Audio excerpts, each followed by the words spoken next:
जब लग गुरु मिले न साचा, तब लग गुरु करो 10 पांचा। क्या गुरु बदल सकते हैं? क्या गुरु बदलने से पाप लगता है?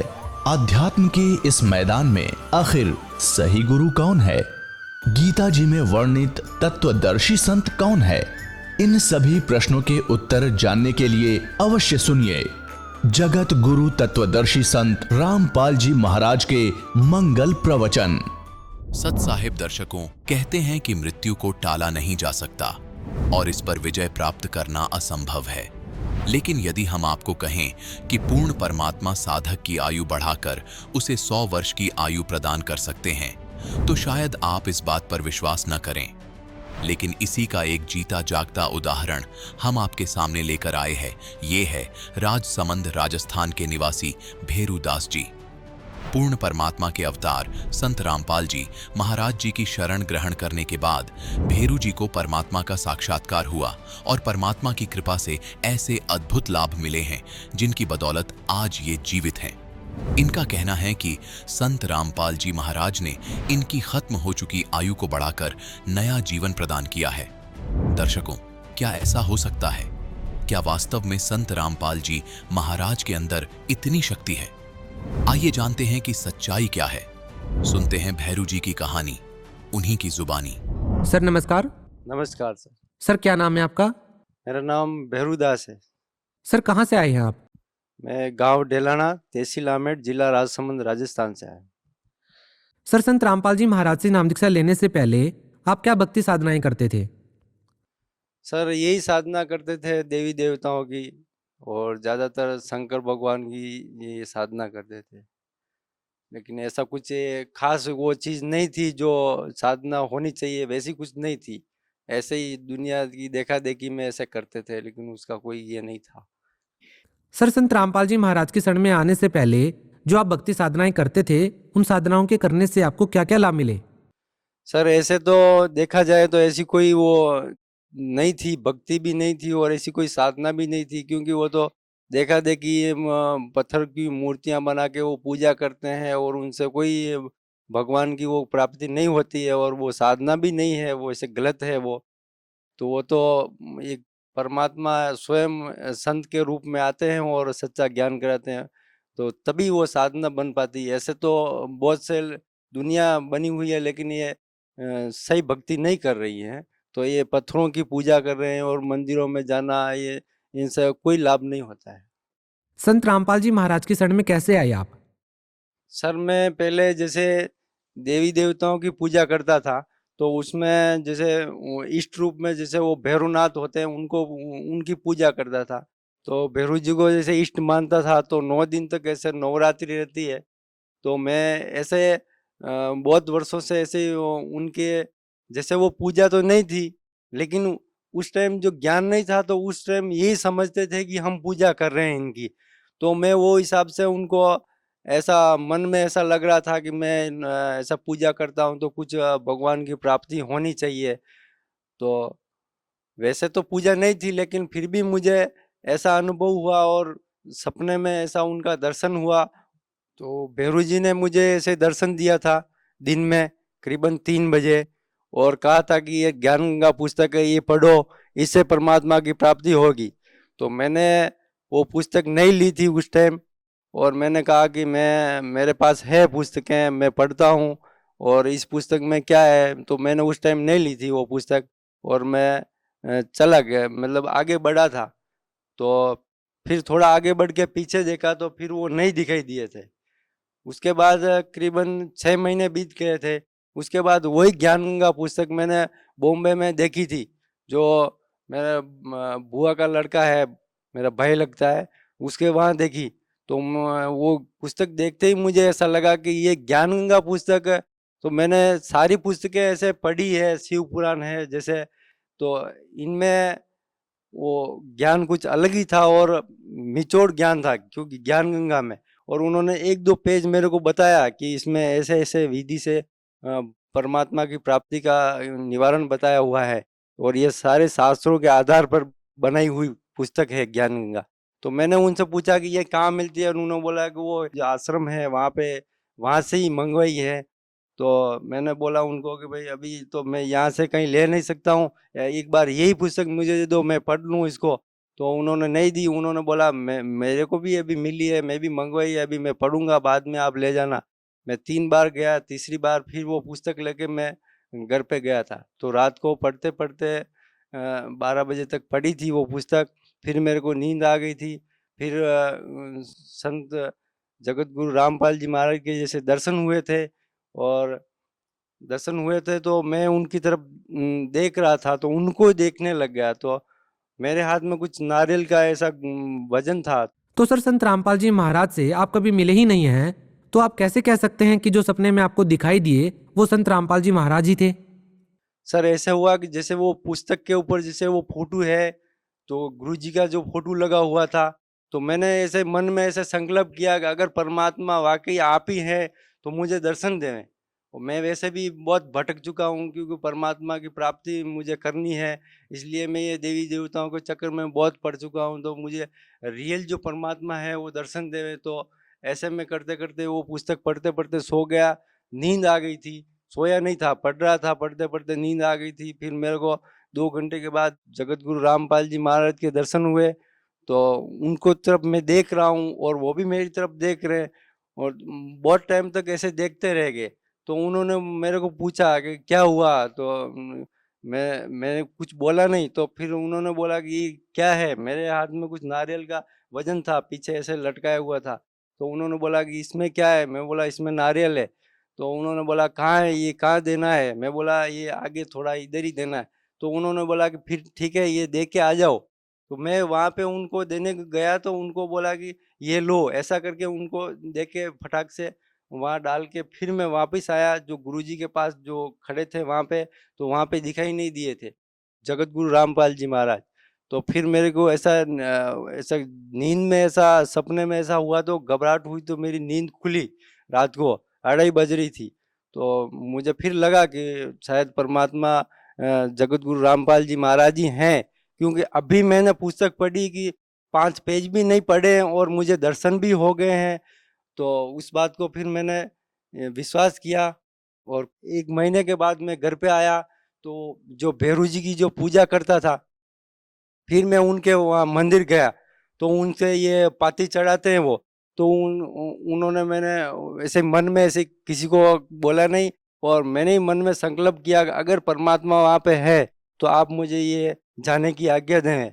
तो सवेरे सवेरे 5 बजे का टाइम था, रात को वहीं पे सोया था, जो मंदिर है वहाँ उनका, वहीं पे भैरू जी का मंदिर, वहीं पे सोया था। तो सवेरे उनका कुछ रात को कुछ प्रसाद वगैरह बनाया था, तो वो प्रसाद फिर सुबह वितरित करना था भक्तों को।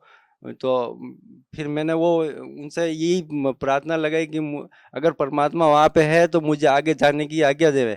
तो उन्होंने फटाक से मेरे को आज्ञा दे दी कि हाँ, परमात्मा वहाँ पे है, आप जाओ वहाँ पे। तो मैंने फिर किसी को पूछा नहीं, और फिर मैं जगत गुरु रामपाल जी महाराज की शरण में आ गया। फिर सर संत रामपाल जी महाराज से जुड़े कब हैं आप? मैं 2012 में जुड़ा था। सर संत रामपाल जी महाराज से जुड़ने के बाद आपको क्या क्या लाभ मिले? सर जगत गुरु रामपाल जी महाराज जी से उपदेश लेने के बाद मुझे बहुत से लाभ हुए हैं। जैसे शारीरिक लाभ भी हुए हैं। पहले बहुत कष्ट था, और हर चीज़ से दुखी थे पहले, और जैसे ही परमात्मा की शरण में आए, 2 महीने के अंदर अंदर सारे सुख हो गए, जो पहले कभी नहीं हुए थे। जैसे बहुत सालों से दुखी थे, जैसे परमात्मा की शरण में आने से 2 महीने के अंदर अंदर ठीक हो गए, और सारे दुख दूर हो गए और सुख हो गया। तो परमात्मा स्वयं दुख को दूर करते हैं। तो बहुत से लाभ हुए हैं। पहले तो मेरे कर्जा था, जैसे कर्जा उतरता ही नहीं था, कभी उतरता था तो वापस चढ़ जाता था, डबल चढ़ जाता था। जिस टाइम जगत गुरु रामपाल जी महाराज की शरण में गया, उससे पहले मेरे को 50,000 का कर्जा था, और जैसे ही परमात्मा की शरण में गया, और 2 महीने के अंदर अंदर वो मेरे सारे पैसे भी उतर गए। तो 1 महीने के अंदर अंदर मेरे वो 50,000 रुपये जो चुकाने थे वो भी चुका दिए, और मेरे पास 30,000 रुपया बैलेंस हो गया। तो ऐसे ऐसे परमात्मा ने बहुत से प्रमाण दिए हैं। पहले तंबाकू खाता था, कभी ऐसा छोड़ने का करता था, तो कभी नहीं छोड़ पाया। तो वैसे ही जैसे ही मैंने वो ज्ञान गंगा पुस्तक देखी और पढ़ी, उसमें सारे नियम बता रखे थे कि मांस ये नहीं खाना चाहिए, शराब नहीं पीना चाहिए, ये तंबाकू ये सब गंदी चीजें का सेवन नहीं करना चाहिए, लेकिन नहीं छोड़ पाया। और जैसे परमात्मा को प्रार्थना लगाई और 1 हफ्ते के अंदर मेरे को इतनी नफरत हो गई वो चीजों से। तो वाकई पूर्ण परमात्मा जगत गुरु रामपाल जी महाराज ही हैं। एक्सीडेंट हुआ था अभी मेरा, तो उसमें भी मैं जैसे काम पर जा रहा था, एक्सीडेंट ऐसे हुआ सर कि मैं जा रहा था तो ऐसा टर्न आता है एक रोड के ऊपर, तो टर्न के अंदर ऐसे आगे से गाड़ी आई, बड़ी गाड़ी आई स्पीड में, तो वो टक्कर लगी। तो मेरे को कुछ पता नहीं था कि वो कौन क्या गाड़ी थी, सामने से क्या आया था, और मैं नीचे गिर गया था। करीबन सर फट गया मेरा और 3-4 जगह से ऐसा फट गया था। मैं आपको रिपोर्ट दिखाता हूँ, उसके अंदर बताया हुआ है। मेरी उम्र है 32 वर्ष की और मेरा नाम है भैरूलाल, और मेरा ये एक्सरे का ये डेट है 19/9/2015 की, और मेरे को 2 दिन के बाद होश आया था। तो ये रिपोर्ट है मेरा, ऐसा पूरा ये सर फटा हुआ है 3 तरफ से। जो मैं 2 दिन के बाद मेरे को वापस होश आया था। जैसे ही मेरे को होश आया था तो हॉस्पिटल में ही था, तो मैंने परमात्मा से प्रार्थना लगाई कि परमात्मा मुझे इन हॉस्पिटलों से मुझे सख्त नफरत है, आप ही मेरा इलाज कर सकते हैं, आप ही मुझे यहाँ से बाहर निकाल सकते हैं, क्योंकि आप तो मुझे जीवन दान दे सकते हैं। तो हॉस्पिटल में था, तो ये रिपोर्ट बता रही है, आपको रिपोर्ट में दिखा रहा हूँ। जैसे ही एक्सीडेंट हुआ तो वहां पर ही मेरा ये सर फटा, तो वहां पर ही करीबन 1 लीटर खून वहीं गिर गया, गाड़ी के ऊपर और रोड के ऊपर। और मेरा खिला जो हाथ के सर में लगा हुआ था वो खिला नहीं निकला था। और वहां पे कोई काम करने वाली थी पास में, तो वो लेडीज थी, और रोड पे कोई आने जाने वाला कोई नहीं आ रहा था। वो जा रहे थे आ रहे थे, लेकिन वहां कोई रुक नहीं रहा था, क्योंकि उनको जो एक्सीडेंट होते हैं वो उनको पता रहता है कि अपन रुकेंगे तो कुछ भी हो, फंस जाते हैं, कुछ हो जाते हैं। सर आपको कैसे पता चला, क्योंकि आपको तो चोट लगने के बाद आप बेहोश हो गए थे। सर मैं होश में नहीं था, मुझे दूसरों ने बताया गया है कि वहां पर एक लेडीज आई थी और उसने मेरा ये खिला जो लगा हुआ था उसको निकालने की कोशिश की, पूरी कोशिश की उसने, लेकिन वो खिला नहीं निकला। तब तक फिर मैं करीबन पौना घंटा तक वहां पे रोड पे वैसे बेहोश पड़ा था। तो मुझे कुछ पता नहीं, फिर वो एम्बुलेंस आई और पुलिस आई, तो पुलिस वाले ने फिर वो घेरा बना लिया और एम्बुलेंस में डाल के वो लेके गए हॉस्पिटल में। फिर वो डॉक्टर ने वो खिला निकाला, खिला निकालते तो फिर वो अंदर से चेक करते कि अंदर कुछ है तो नहीं। तो वो जितना और भी खून था अंदर, आधा पौन लीटर और खून था, वो भी निकाल दिया उसने, पूरा भेजा ही खाली कर दिया। इसके अंदर कुछ खून रखा भी नहीं था, क्योंकि वो चेक करते हैं कि उस अंदर कुछ है तो नहीं। अगर कुछ रहता है तो फिर वो उसको फिर इलाज होता नहीं भेजेगा, इसलिए उसने वो खाली कर दिया। फिर उसने टाँका लिया, तो मेरे होश में नहीं था।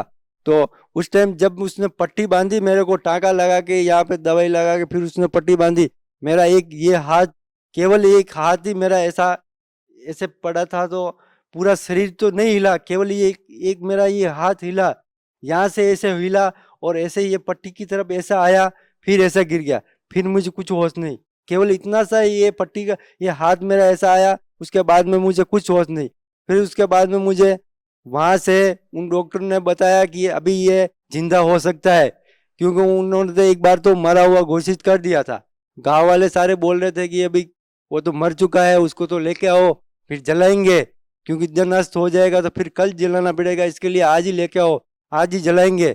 लेकिन उस डॉक्टर ने बताया कि अभी देखो, अगर इसको आगे लेके जाओ बड़े हॉस्पिटल में, बच सकता है तो बच सकता है, क्योंकि वो हाथ जो हिला उस हिसाब से उस डॉक्टर ने बताया। नहीं तो वो भी बोल रहा था कि वो तो मर चुका है, लेकिन मेरा ये हाथ हिलने से उसने बताया कि आप एक काम को आगे लेके भागो। मेरे को आगे लेके गए, वहां पर भी मेरा होश नहीं आया था, वहां पे मुझे भर्ती किया गया था। दूसरे दिन फिर मुझे बोतलें भी चढ़ाई थी, जैसे ग्लूकोज की बोतल चढ़ाई थी, खून की बोतल नहीं चढ़ाई थी, ग्लूकोज की बोतल चढ़ाई थी। फिर दूसरे दिन जिस दिन उदयपुर लेके गए थे उस दिन भी होश नहीं आया, फिर दूसरे दिन सवेरे मेरे को होश आया था। तो होश आते ही फिर मुझे ऐसा लगा कि मैं कहाँ हूँ क्या हूँ। तो मुझे पहले जो एक्सीडेंट हुआ किससे हुआ वो मेरे को नहीं पता था। फिर मैंने 1 घंटा तक तो जैसे मेरा होश आया तो मैं ऐसा उठा तो मेरे नाक से मुंह से ऐसा खून गिरने लगता है। खून गिरने लगता है, वो सब बोलते हैं कि वापस सो जाओ, अभी तो बहुत खून गिर रहा है। तो मैंने ऐसे वापस सोया। सोते सोते जगत गुरु रामपाल जी महाराज से प्रार्थना लगाई कि हे गुरुदेव, अगर ऐसा रहूंगा तो मेरा तो यहीं हो जाएगा, यहीं मैं इतना जीता जी नरक हो जाएगी मेरी। तो ऐसे प्रार्थना लगाई थी। 2 घंटे के बाद फिर मैं वापिस उठा खाट के ऊपर, तो मेरे खून गिरना बंद हो गया था। मेरे नाक से मुंह से जो खून गिर रहा था वो खून गिरना बंद हो गया था। तो मैंने उनको बोला अभी मैं तो छुट्टी दे दो, अभी मैं जा रहा हूँ अभी। तो उन्होंने बोला नहीं, ऐसे नहीं जा सकते, अभी तो करीबन 10 दिन तो आपको इलाज यहाँ पे करवाना ही है और चलेगा यहाँ पे इलाज। मैंने बोला अब मैं इलाज नहीं करवाने वाला हूँ, और अब तो परमात्मा ही इलाज करते हैं और वही करेंगे मेरा इलाज। वैसे मेरे को परमात्मा ने ही ठीक किया।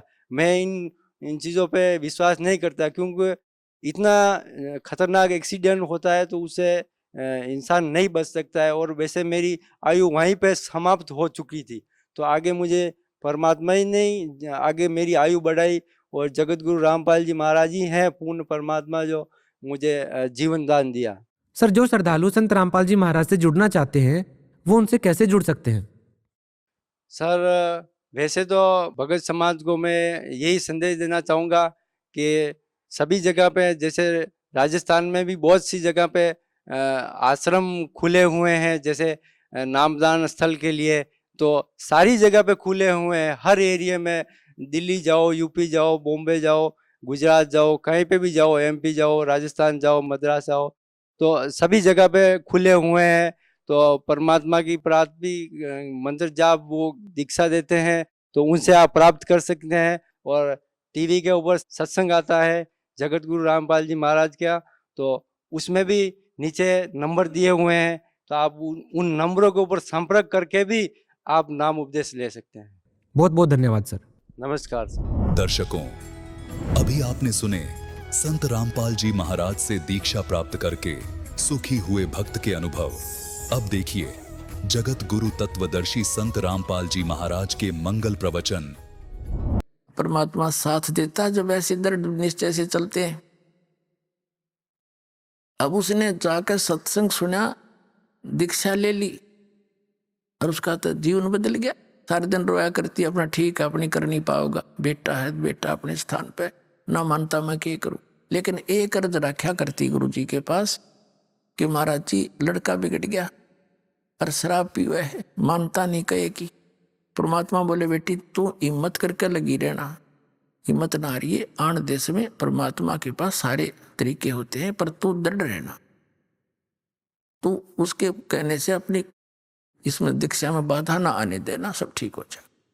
अब दूसरी बार जब परमात्मा आए वहां पर कुछ दिन रुकने के लिए, उस बहन ने सभी से प्रार्थना की कि 1 दिन का भोजन मुझे दे दो सेवा का। लेकिन सब ने फिक्स कर रखे थे अपने दिन, सब मना कर गए। अगना वे मुश्किल से दाव लगे, साल भर में आम नहीं दे सकते। तब जिस बहन ने उसको प्रेरणा दी थी, उसने शाम का समय दे दिया उसको कि मेरे वाले दिन में सुबह मैं करा दूंगी भोजन, शाम ने तो करा दिया। अच्छा, अब उस बहन ने शाम ने भोजन बनाया, खूब जी ला के, और लीला कहते हैं परमात्मा पता नहीं क्या कर दे, कैसी लीला करता है। उस बहन का बुखार हो गया, जोर का जोर हो गया, और इतना हो गया कि 10 कदम नहीं जा सकती।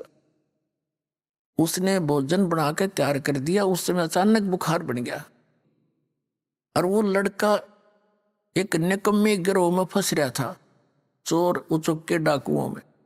उन्होंने रात में स्कीम बना रखी थी कि आज राजा के घर में चोरी कराएंगे, रानियां के हार 9-9 लाख रुपए के बताते हैं, और सब आप अपने मियाँ मिट्ठू अरे और सब नौकरी नो लावांगे, इतने हार हो जाएंगे, फिर घर बनावांगे, ऐसे कोठी बना लेंगे।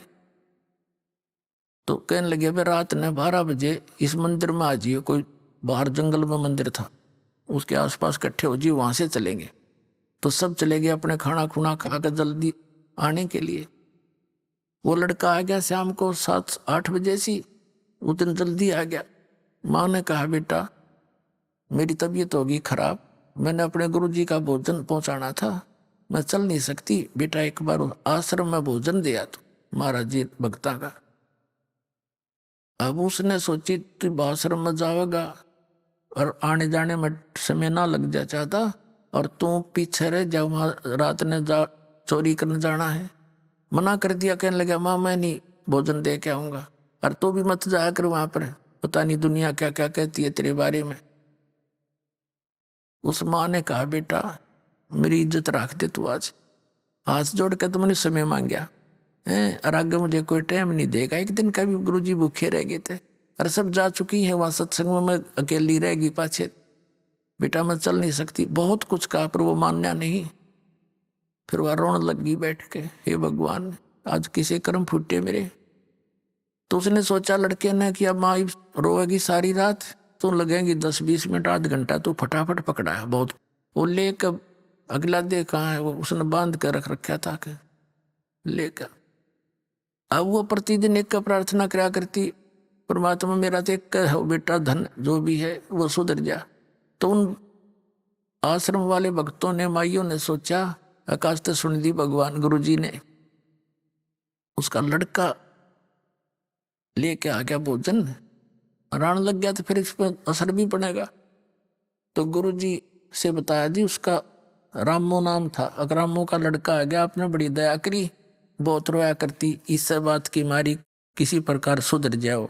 वो गया तो पूछा भी गुरुजी कहाँ है, भोजन कराना है, मेरी माँ तो बीमार होगी। भक्ता ने बताया गुरुजी स्नान करने जा रहे हैं, भाई 10 मिनट बैठ जा। वो बैठ गया, गुरुजी आ गए, भोजन रख दिया। फिर उन्होंने बताया जी ये रामो का लड़का है, और आपने बड़ी सुनियाती हुआ आ गया आपके दर्शन करने के लिए। तो गुरुजी ने सोचा ला बेटा बालक से दो चार बातें बता दूं, इसका असर हो जा। कहने लगा बेटा भक्ति करते हैं, मनुष्य जीवन भगवान ने इसीलिए दिया है, भक्ति करे, बुराइयां तो बच कर है, यो जीवन बार बार नहीं मिलता। वो लड़का बोला बाबा जी जल्दी रोटी खा, मैंने देर हो है, तेरे लेक्चरों की जरूरत नहीं। अब उसने सोचा भाई तो सचमुच निराय नकम्मा है, ठीक रो हवा लड़की इसने। ये महाराज जी के बोला अपने खा के खाना, और ले के वो बर्तन, और वो तो स्पीड खींच दी वापस, क्योंकि उसने तो रानिया के हार दिखे थे। अब रास्ते में उसका कांटा लग गया पैर में, और लग कर सूल की करकी टूट गई बबुल की। अब कदम नहीं रखा जा, एडी पंजा नहीं टेके, एडी एडी टेकता आवे, चल जा नहीं, धीरे धीरे आ रहा। उसकी आते ही वो बर्तन मारे पटक के, और लगा ऊट पटांग बकवाद करने अपनी माँ को, आज गया था तेरे सत्संग में, आज मेरे पैर में कांटा लग गया, और तू नो कह उड़े सब न सुख हो है, मेरा तो दुख हो गया, और आज पास से तू भी नहीं जाएगी उड़े, और मैं तो उधर मुंह करके भी ना सोऊं। क्योंकि उसने तो फिर नो हो गया कि तू जा नहीं सकता, भागना पड़े तो भाग नहीं सकता, चोरी कराएंगे तो सारे सांग करने पड़ेंगे। तो घना दुख मान रहा हो इस बात का। फिर वह माँ रोने लगी, हे परमात्मा इस निकम्मे का अज्जा काटा लगना था, देख मेरे किसे फूटे भाग हैं, अब यू ना स्वयं जावे और ना मन भक्ति करने दे। नो करके वह खूब रो रहा के सो गई। फिर जैसा भी था शाम ने तो फिर सुबह बखत उठ के उस लड़के का कांटा निकलवा दिया। उधर से उन बच्चों ने, उसके साथियों ने थोड़ी देर इंतजार किया, फिर वो सोचा भी चलना है तो ना हम करते हैं चोरी। वो चोरी करने चले गए राजा के घर पे। अब राजा का घर कोई ऐसा सुनना है जाते चोरी कर लेंगे, पकड़ लिए। मंत्रियों ने कहा कि महाराज ये तो इतने खूंखार व्यक्ति हैं, राजा के चोरी कर सकते, जनता को कैसे जीने देंगे, इनको भयंकर सजा देनी चाहिए। राजा ने सुना दिया शाम के 4 बजे इनको सूली तोड़ दो। सूली तोड़ा करते एक चक्का सा होता था, चक्की के सपाट उसके बीच में एक सरिया सा होता था, नुकीला भाले जैसा, और वो ऐसे वो चक्का उसको ऊपर बैठा दिया करते थे, और वो चक्का नीचे नचाला करता सुराख में से, और वो भाला ऊपर नाता था, उसके नीचे से लेकर उसके सिर में का निकल जाता था, और रो रो कर तड़प तड़प कर मरता था। उसको इतनी भयंकर सजा दी जाती थी। तो उसके साथ साथ उन्होंने क्या करते थे राजा लोग के पूरी नगरी में घुमा दो इनको, सबको बता दो कि आज शाम को 4 बजे इनको सूली तोड़ा जाएगा। उनके लिख दिया और उनसे बुलवा रहे हैं कि बोलो, पुलिस वाले ले जा रहे हैं, कहो हम चोर हैं, राजा के घर चोरी करते थे, करने के लिए गए थे, हम पकड़े गए, कोई सुनता हो तो चोरी ना करना, हम शाम को 4 बजे सूली तोड़े जाएंगे। उनसे ऐसे डायलॉग बुलवाते हुए और डंडे मारते हुए पुलिस वाले गलियों में घुमा रहे। एक विशेष बाजा सा बजाते थे तो गांव वालों को पता लग जाता था, नगर वालों को, कि आज किसी की शामत आई है। तो ये देखने के लिए कि किस दंड में यह दंडित होगा, सब आप अपने घरों के बाहर आ जाते थे। राजाओं का ये होता था उद्देश्य कि इनके डर से और भी डरेंगे, कोई चोरी चारी ना करेंगे, शांति बनी रहेगी। तो दोनों माँ बेटा भी ये देखने के लिए कि किसको क्या दंड मिल रहा है, वो अपनी गली में आकर खड़े हो गए। जब वो बच्चे आए, उनकी मिली आंख में आंख दोनों मित्रों की। उस लड़के ने सोचा तो पकड़े गए, वो हैं तेरे वाले साथी, और वो कहते आ रहे हम चोर हैं, राजा के घर चोरी करें थे, हम पकड़े गए, आज हम सूली टूटेंगे शाम को, कोई सुनता हो तो चोरी ना करियो। जब वो आगे चले गए उनके घर से, माँ अपने घर में आ गई। वो लड़का अपनी माँ के चिपट गया और बुरी तरह रोने लग गया। उसकी माँ ने सोचा क्यों रोया बेटा, बेटा क्या हो गया, अब तो तेरा कांटा भी निकलवा दिया, अब क्यों रो रहा है, तुम क्या दुख है? कि माँ धन है तेरे गुरुदेव का और धन है तेरी भक्ति। माँ आज तेरा बेटा नहीं रहना था, आज मैं भी सूली टूटना था, और धन है कल मेरे पैर में कांटा लग गया, माँ मैं जा नहीं सका, और आज तेरा बेटा नहीं था। एक माँ फिर तेरा कौन सहारा रह गया था? तब उसकी माँ रोने लगी कि रे निकम्मे, मैं तो न सोचू था तू दारू दप्पा पीता है, तू चोर भी हो गया था। अखा माँ मैं इतना नीच हो गया था, और कान पकड़ लिया, क्यों कलजा पाट गया, सामने सूली तो टूटेंगे। कान पकड़ लिया, आपके साथ चलूंगा, नाम लूंगा, और जिंदगी में कदे चोरी नहीं करूंगा, कोई गलती नहीं करूंगा, शराब भी नहीं पीऊंगा। परमात्मा कहते संत शरण में आने से आई टले बला, जय मस्तक में सूड़ी होवा काटे में टले।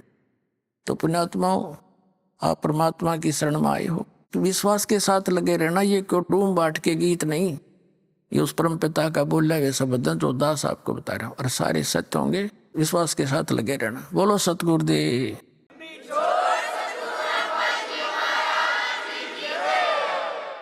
पुण्यात्माओं, आपका बहुत बड़ा सौभाग्य है, आप जी को परमात्मा का वो यथार्थ मार्ग मिल गया, जिसको खोज खोज के ये ऋषि अपना शरीर नष्ट करके चले गए, हजारों वर्षों तक कठिन साधनाएं की, क्योंकि उनके पास ये यथार्थ मार्ग नहीं था। गीता जी अध्याय नंबर 16 के श्लोक नंबर 23 और 24 में कहा है कि शास्त्र विधि को त्याग कर जो मनमाना आचरण करते हैं, उनको न तो सुख होता है, न उनको सिद्धि प्राप्त होती है, और न ही उनकी गति होती है। और कबीर परमात्मा भी जब यहां आए थे दाता, हमें ये ज्ञान कराने के लिए इस कलयुग में सन 1398 में अपने सतलोक से चलकर आए थे। एक शिशु रूप धार के लहर तारा नामक जलाशय में कमल के फूल के ऊपर एक नवजात शिशु का रूप धारण करके विराजमान हुए थे। वहां से नीरुनिमा नाम के एक दुल्हा दंपत्ति साथ ले गए, उनके संतान नहीं थी, और परमात्मा की वहां परवरिश होने से और फिर बड़े होकर के, प्रवेश तो एक लीला थी, तो वो सबके पालनहार हैं, क्योंकि परमात्मा 25 दिन के हो गए थे, उन्होंने कुछ अन्न पानी खाया नहीं। नीमा चिंतित होगी, और अपनात्मा थोड़ी सी कथा सुनाता हूं परमात्मा की। जैसा कि ये नकली कबीरपंथी और जितने भी ये ऋषि में ऋषि आचार्य शंकराचार्य संत और जो वेदों और गीता को और पुराणों को और कबीर साहब की वाणी को सच मानते हैं और ये भी परमात्मा को निराकार बताते हैं कि परमात्मा निराकार है, कहीं एक स्थान पर नहीं है।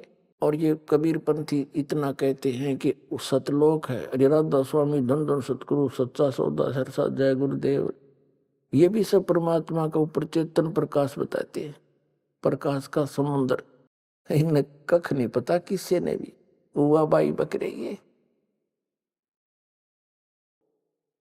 अभी तो आप जी ने देखा यथार्थ प्रमाण पवित्र कबीर सागर में इस आध्यात्मिक ज्ञान चर्चा के माध्यम से ये संत क्या बताते हैं, इनका क्या अपनी सोच है। ये कबीर साहब की वाणी नहीं समझ में आई, उसमें स्पष्ट लिखा है कि परमात्मा वहां एक गुम्मट के अंदर बहुत बड़े गुम्बद में और सिंहासन के ऊपर राजा के समान विराजमान, उसके सिर पे मुकुट है, छत्र है और वहां से सब ब्रह्मांडों का संचालन करता है।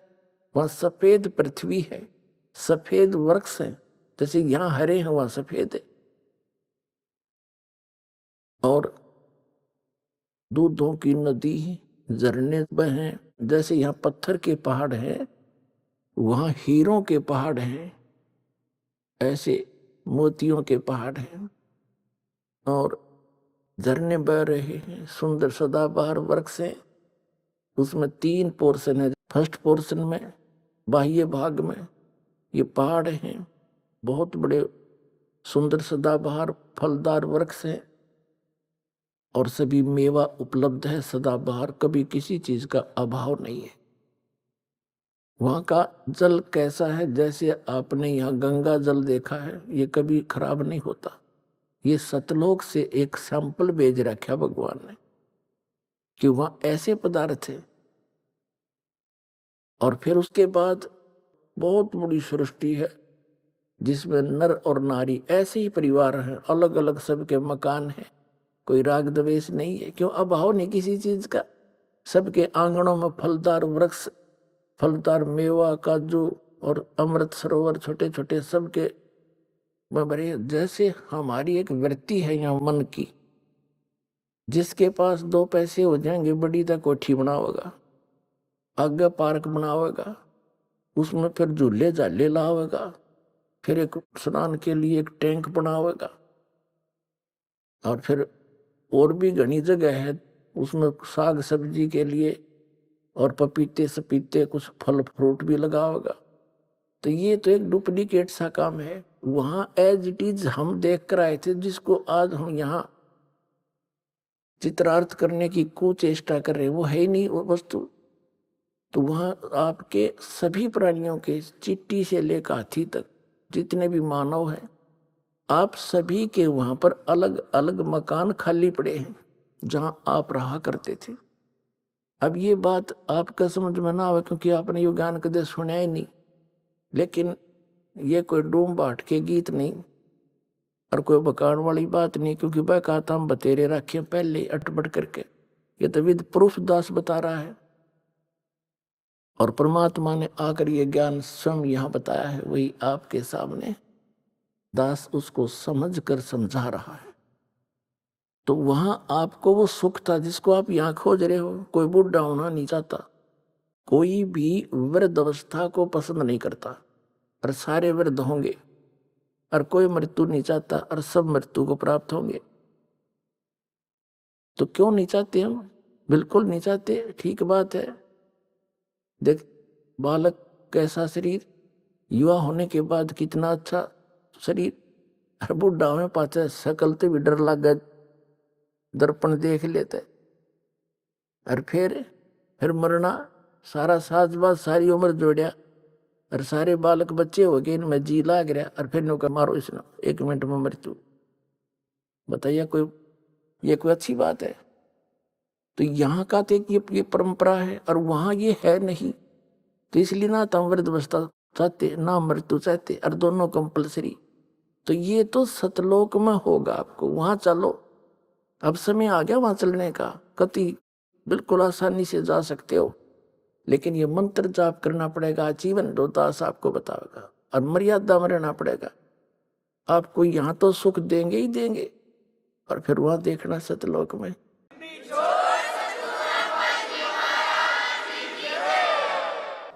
अब पहले थोड़ा सा आपको दिखाते हैं, जैसा अब प्रसंग चल रहा था कि परमात्मा सतलोक में कैसा है और कौन है वो, उसका नाम क्या है। धर्मदास जी को परमात्मा स्वयं लेकर गए कबीर परमेश्वर जी, और वहां जाकर उसने क्या आंखों देखी, फिर वर्णन किया ज्ञान प्रकाश कबीर सागर में, बौद्ध सागर के खंड में,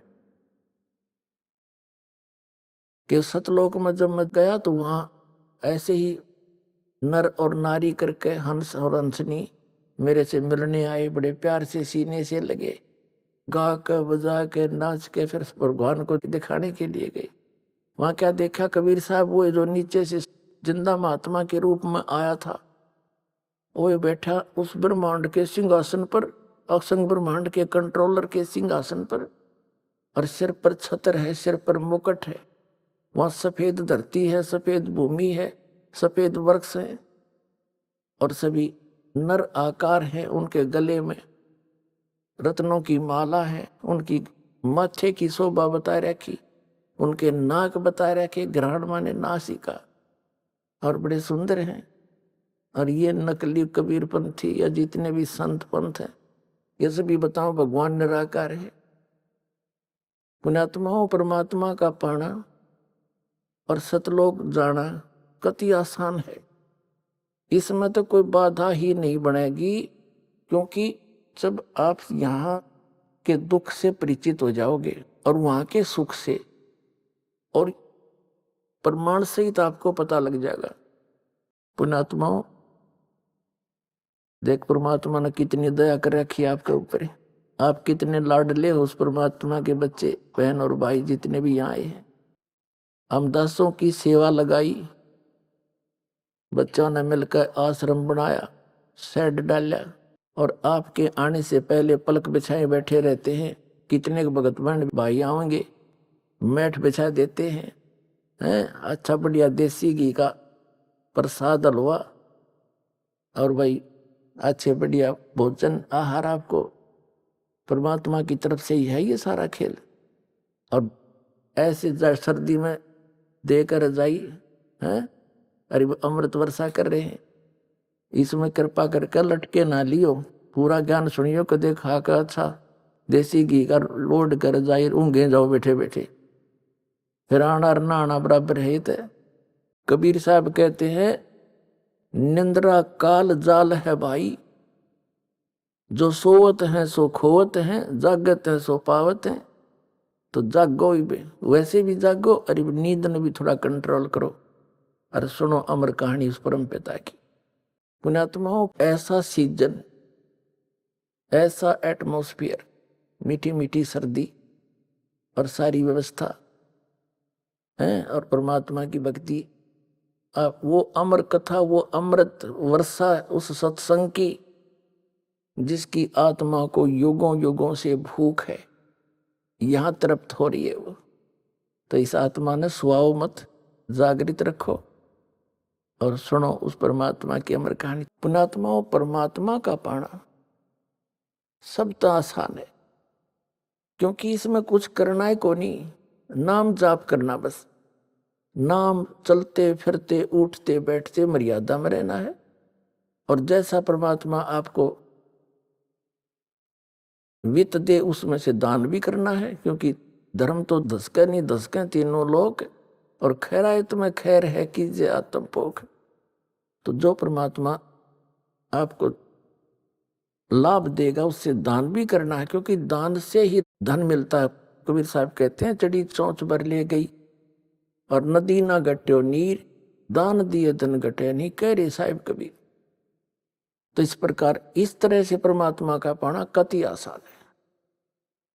ये अमृत वर्षा, ये ज्ञान और ये भगवान कदे कानों नहीं सुना था, और आज परमात्मा अपने बच्चों को बैठा बैठा के प्यारते हैं, और फिर ये अमृत के प्याले पिला रहा है सच्चे ज्ञान के, और उस सच्चे भगवान की कथा, सत्यनारायण कथा। कबीर साहब का नाम लेने पाप कटे, नाम लेने तो आत्मा चार्ज होती है, और यहाँ तो सारा दिन उस परमात्मा की ही चर्चा चलती है।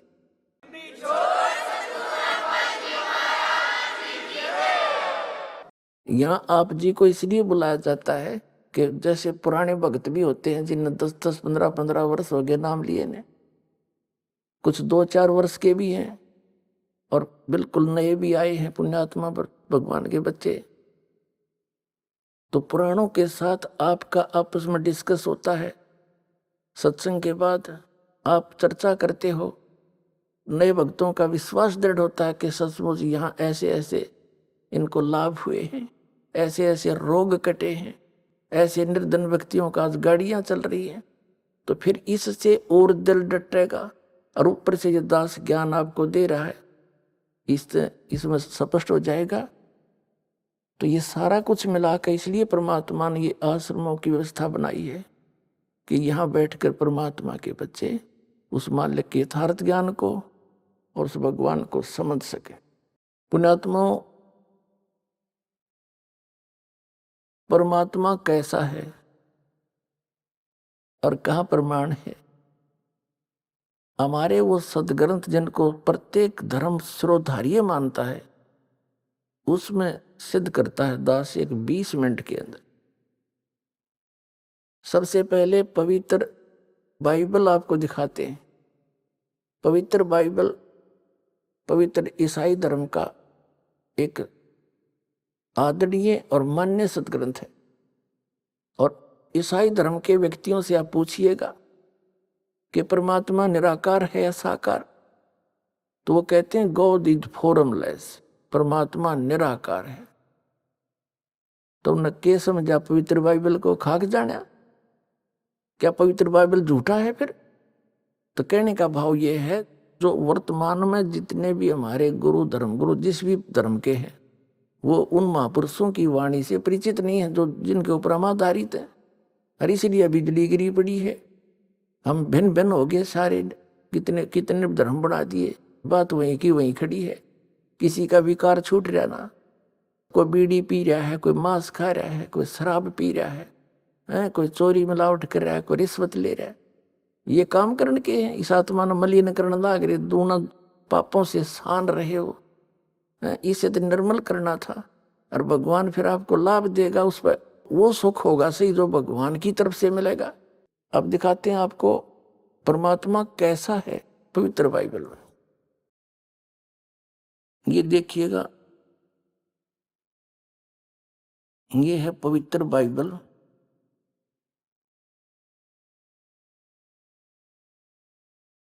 संपूर्ण जीवन अध्ययन बाइबल।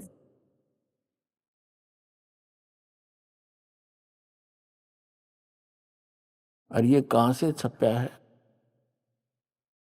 ये है जर्नल एडिटर है Donald C Stamps MA MDV, ये एसोसिएट एडिटर, ये यहाँ से छपा है। Printed in India, Life Publishers International, Springfield, Missouri USA, printed in India. ये वहां से छपा, बना वहां से छपा यहाँ पर। ये सारा इनका पूरा दे रखे यहाँ पर।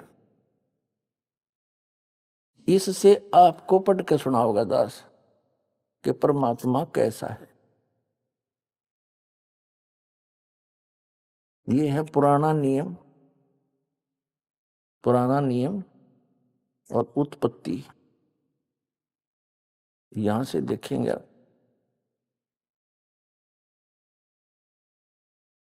ये देखिएगा, यह उत्पत्ति यानी जेनेसिस, उत्पत्ति 1 अध्याय है कोई 1, आरंभ यहां से होता है। आदि में परमेश्वर ने आकाश और पृथ्वी की सृष्टि की। पृथ्वी बेडौल और सुनसान पड़ी थी और गहरे जल के ऊपर अंधियारा था तथा परमेश्वर का आत्मा जल के ऊपर मंडराता था। ये फिर परमात्मा ने उजियाला किया, परमेश्वर ने कहा उजियाला हो जा, उजियाला हो गया। परमेश्वर ने उजाले को देखा, अच्छा लग गया। तो इस प्रकार ये पहला दिन हो गया। ठीक है, हम अपने मतलब का पढ़ाएंगे। फिर दूसरा दिन हो गया, दूसरे दिन में 2 संरचना करी, सांझ हुई, फिर भोर हुई, यो तीसरा दिन हो गया। इसमें कुछ और फलदायी वृक्ष जिनके बीज एक एक करके अनुसार उन्हें बनाए। ठीक है, अच्छा, फिर यहां देखेंगे ये फिर और कुछ ज्योतियां आकाश मांतर पृथ्वी पर प्रकाश देने वाली भी ठहरे, और वैसा ही हो गया। ऐसे ऐसे किया, ज्योतियां बनाई, तो सांझ हुई, फिर भोर हुआ। इस प्रकार चौथा दिन हो गया। अब हम यहाँ आ जाएंगे 5वां दिन। ये प्रश्न नंबर ये 4 पर पढ़ा हमने उत्पत्ति ग्रंथ के, और अब हम 5 पर आ जाते हैं।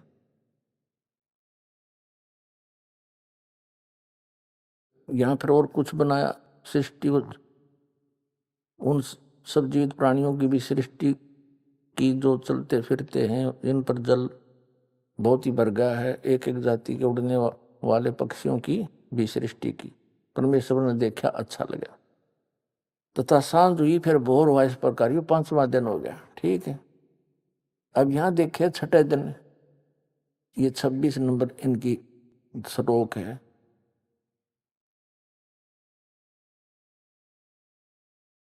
फिर परमेश्वर ने कहा, हम मनुष्य को अपने स्वरूप के अनुसार अपनी समानता में बनाए। हाय हाय। हाँ, फिर परमेश्वर ने कहा कि हम मनुष्य को अपने रूप के अनुसार, स्वरूप के अनुसार अपनी समानता में बनाए, और वे समुद्र की मछलियों और आकाश के पक्षियों और घरेलू पशुओं और सारी पृथ्वी पर और सब रेंगने वाले जंतुओं पर जो पृथ्वी पर रेंगते हैं अधिकार रखे। ठीक है, उनसे समझदार हो, ऐसा बनाऊंगा। मनुष्य ने अपने जैसा बनाऊंगा। तब परमेश्वर ने मनुष्य को अपने स्वरूप के अनुसार उत्पन्न किया, यानी अपने जैसी शकल का, अपने जैसा शरीर, अपने जैसी सूरत बनाई। तब परमेश्वर ने मनुष्य को अपने स्वरूप के अनुसार उत्पन्न किया।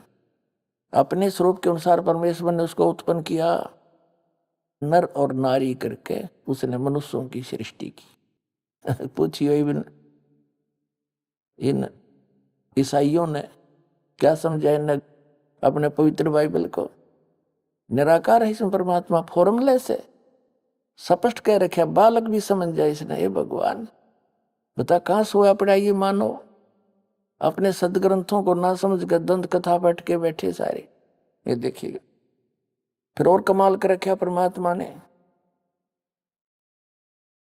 कि परमेश्वर ने उनको आशीष दी और उनसे कहा, फूलो और फलो, पृथ्वी पर भर जाओ और उसको अपने वश में कर लो, और समुद्र की मछलियों तथा आकाश के पक्षियों और पृथ्वी पर रेंगने वाले सब जंतुओं पर अधिकार रखो। मनुष्य को कहा, ये खाने के लिए नहीं कहा, आगे देखो।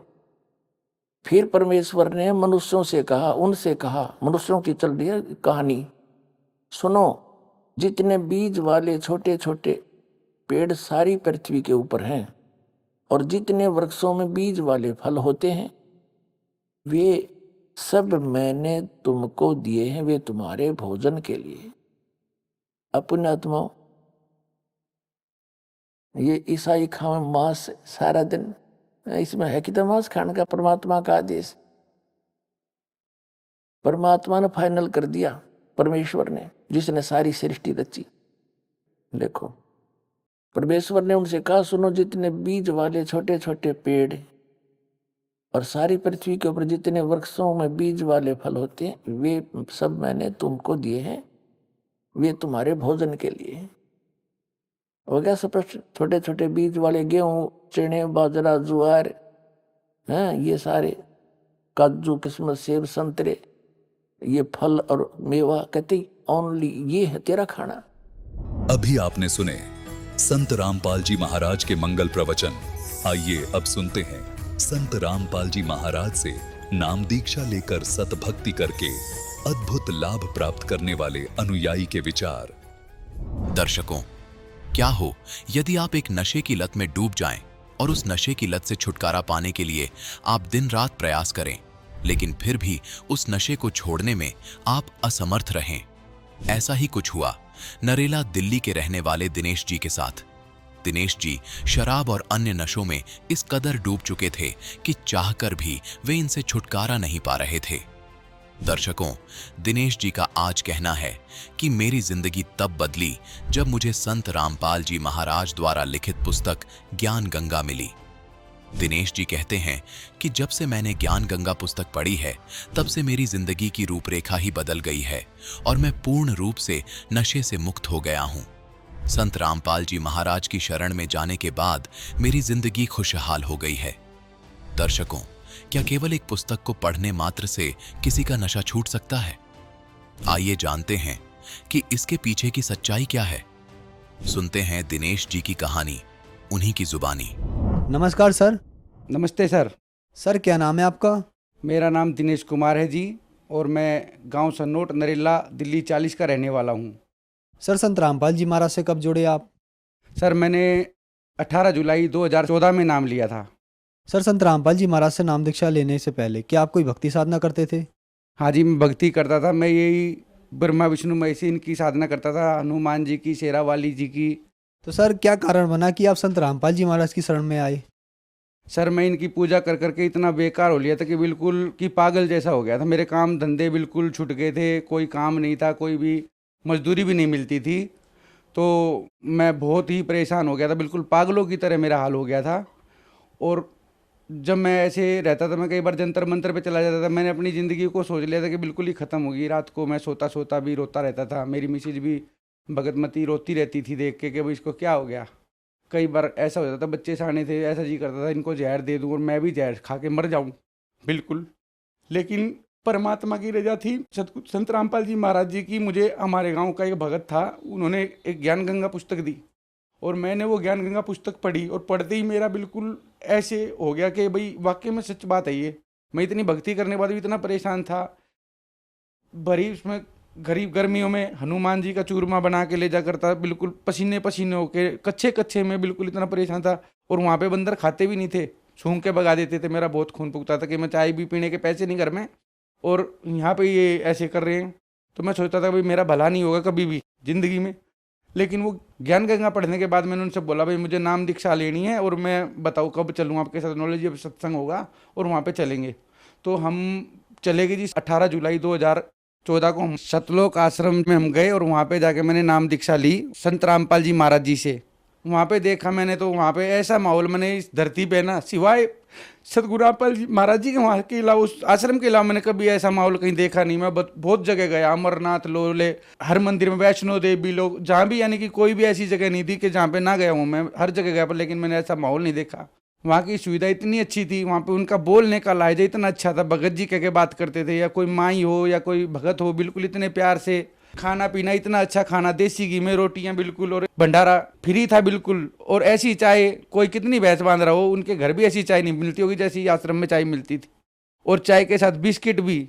और जो किसी को हारी बीमारी होती, चाहे दलिया खाओ, चाहे खिचड़ी खाओ, चाहे दूध से खाओ, चाहे दही से खाओ, चाहे सब्जी से लो, कैसे ही लो, कि मैंने इतनी सुविधा, इतना वो कहीं नहीं देखा आज तक। नाम दीक्षा लेने के बाद संत रामपाल जी महाराज जी ने बताया कि बेटा इसकी भक्ति ऐसे मर्यादा में करना, और फिर देखना अपने लाभ भी और तुम्हारे पाप कर्म भी कटेंगे, और फिर तुम्हें ऐसा सुख हो जाएगा जो आपने कभी सोचा भी नहीं होगा। सर आपके बताए अनुसार आपके ऊपर दुखों का पहाड़ टूट गया था।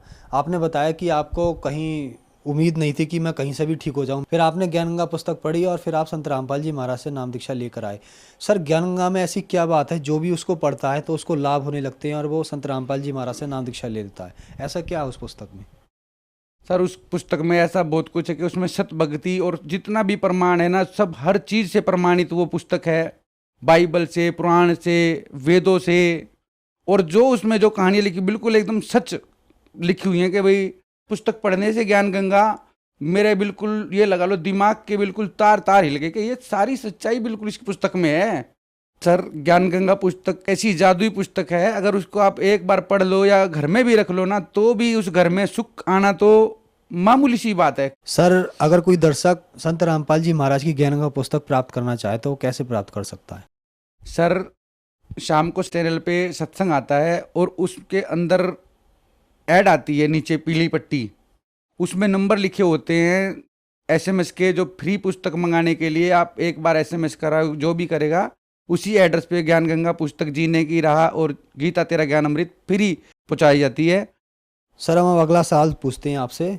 संत रामपाल जी महाराज से नाम दीक्षा लेने के बाद श्रद्धालु को बहुत सारे लाभ प्राप्त होते हैं, तो क्या आपको भी कुछ लाभ प्राप्त हुए संत रामपाल जी महाराज से नाम दीक्षा लेने के बाद? सर मुझे लाभ ही लाभ प्राप्त हुए हैं। नाम दीक्षा लेने से पहले मैं बहुत दारू पीता था, बहुत दारू, 2-3 बोतल डेली की पीनी मेरा होता, और फिर भी नशा नहीं होता था मेरे को। उसके बाद में 1-2 गांजे की चिलम भी पी जा करता, क्योंकि मेरा होटल था, होटल पे काम करते थे बहुत लड़के, 6-7 लड़के, और वे गांजा वगैरह पीते थे, तो मैं उनका गांजा भी पी जा करता। इतना नशेड़ी था मैं बिल्कुल ही कि देखने वाले क्या करते भाई वे उड़ा लिया। पुलिस वाले तो मेरी शक्ल देख के ही हट जा करते कि भाई ये तो बहुत नशेबाज है और आती लत्ते फाड़ देगा, इतना वो करता था मैं।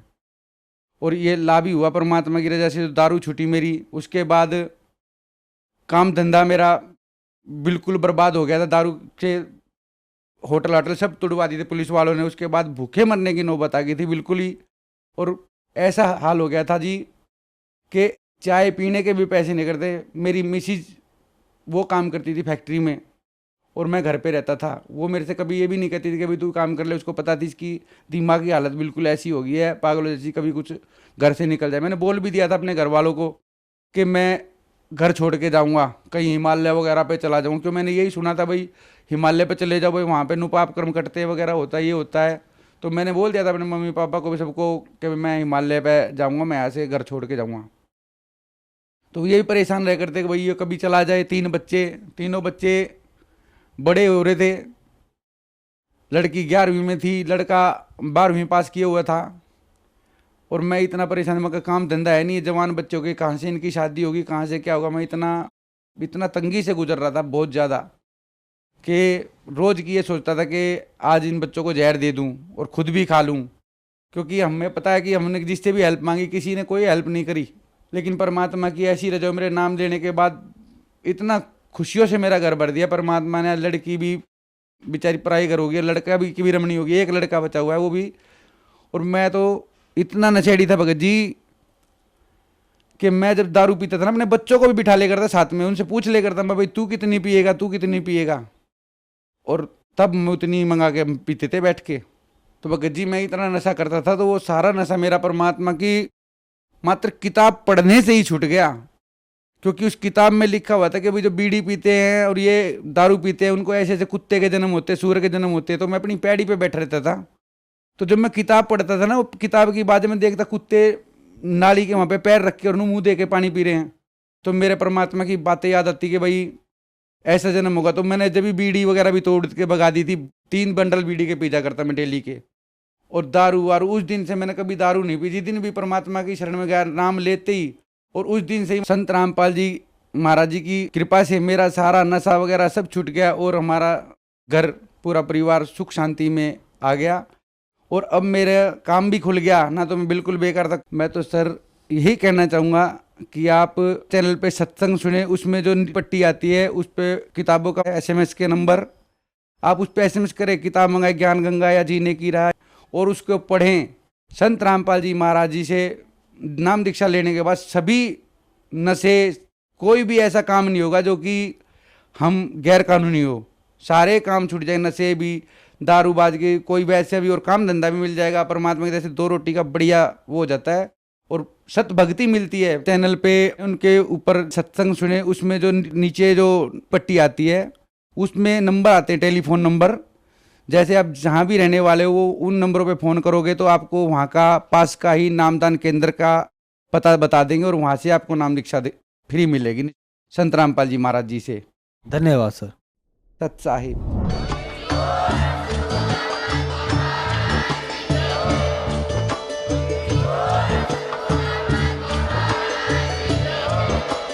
आप सुन रहे थे जगत गुरु तत्वदर्शी संत रामपाल जी महाराज जी के मंगल प्रवचन। अधिक जानकारी के लिए विजिट कीजिए हमारी वेबसाइट www.jagatgururampalji.org। संत रामपाल जी महाराज जी के शुभ आशीर्वाद से पूरे विश्व भर में 500 से भी ज्यादा नाम दीक्षा केंद्र हैं, जिन पर संत रामपाल जी महाराज जी द्वारा ऑनलाइन निशुल्क नाम दीक्षा दी जा रही है। अपने नजदीकी नाम दीक्षा केंद्र का पता करने के लिए संपर्क करें 91 888 291 4911।